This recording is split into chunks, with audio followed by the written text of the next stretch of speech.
ஹே darlings, நேற்று rule number 1 பார்த்தோம்ல. Love is nothing without action. இன்னைக்கு rule number 2, trust is nothing without proof.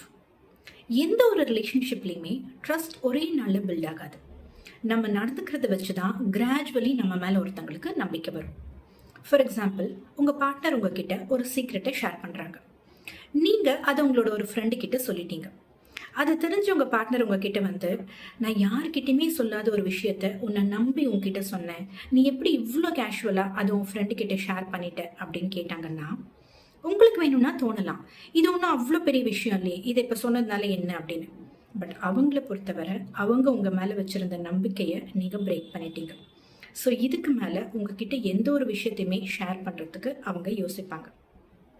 நீங்கள் உடனே அதை பேட்சப் பண்ணுறதுக்காக, ஓகே நான் இனிமேல் இதை ரிப்பீட் பண்ண மாட்டேன், என்னை நம்பு, நான் இவ்வளோ சொல்கிறேன் நீ இன்னும் என்னை நம்பலையா அப்படின்னு கேட்டிங்கன்னா, டார்லிங், அந்த வேர்ட்ஸில் கொடுக்குற reassurance is not enough here.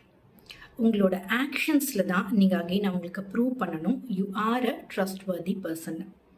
So அதுக்கு நிறைய எஃபர்ட்ஸ் போடணும். உங்கள் பிஹேவியரில் நீங்கள் அதை ரிஃப்ளெக்ட் பண்ண வைக்கணும். புரிஞ்சுதா? So see you in my next video with the third rule.